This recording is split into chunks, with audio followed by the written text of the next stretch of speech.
Cara. My fate mate is proposing to someone else. In the rose garden I had arranged with my own hands. But all I can do is watch. Alpha King Alaric and her lips meet and it's like time stops. I don't want to watch but somehow I can't look away. It's like my lungs have forgotten how to breathe and my legs forgotten how to move. No.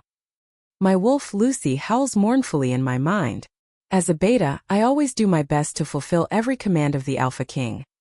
This romantic rose garden is the perfect setting for the Alpha King to finally put an end to being single and propose to the she-wolf who will become Pack Darkwood's new Luna. But it won't be me. All I can do is hold my breath and watch them kiss. It won't be me, even though I showed enough promise as a beta to be promoted to Agent Luna, to cover the Luna's responsibilities for the last 3 years.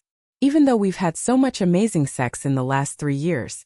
Even though I want so badly to be his. Even though he and I are fate mates. But no one can know that part.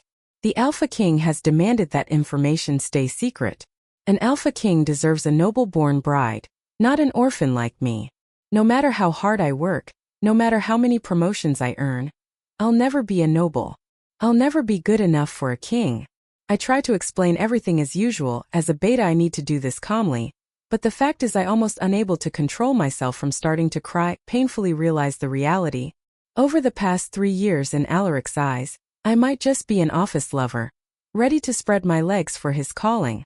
I look down at my feet, needing to get a grip on my emotions. I take a deep breath and look back up at the happy couple, a polite smile on my lips. All of this is unusual. My wolf Lucy says in my head. She's having trouble coming to terms with the Alpha King's proposal decision. I asked you to please be quiet while I'm working, I remind her internally. Thankfully Lucy goes silent. I quietly step back, finally able to get my feet to move. I'm not sure how much longer I can take watching my fate mate kiss another. Cara. I suddenly hear the Alpha King's voice call to me. Bring me the ring. I'm unsure that I've heard him correctly. But Alaric is staring at me expectantly, and I realize that, to him, this is just another part of my job. Even though it almost killing me. I find the ring in a locked briefcase at the edge of the garden, and tremble place the ring box into his hand. Lilia. Alaric drops to one knee. Will you marry me and take your rightful place as Pack Darkwood's true Luna?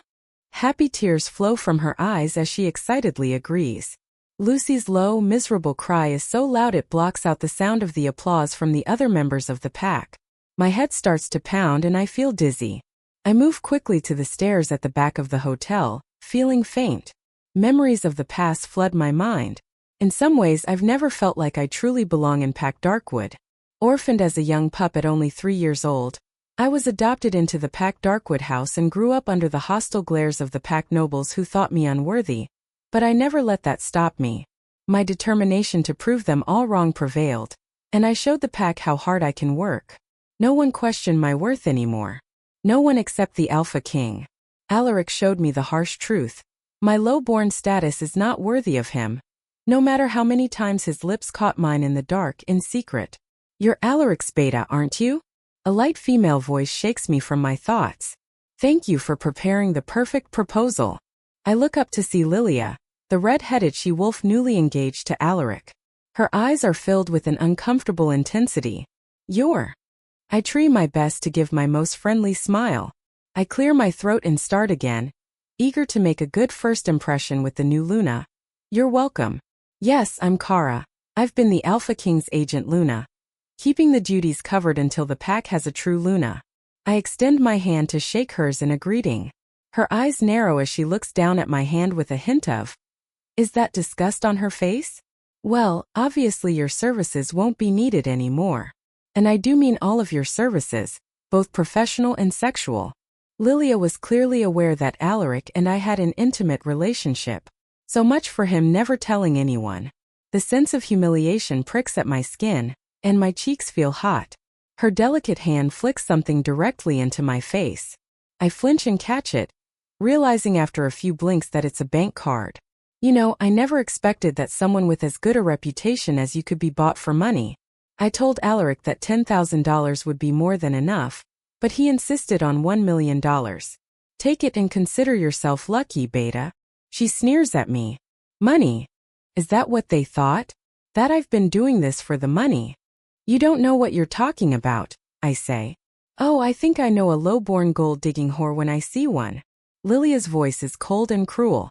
After she uttered that vicious remark, she turned and walked away, leaving me rooted to the spot in shock. I couldn't believe what I had just heard. Once I snapped out of it, I hurriedly chased after her into the hotel. Confusion and pain fill my chest.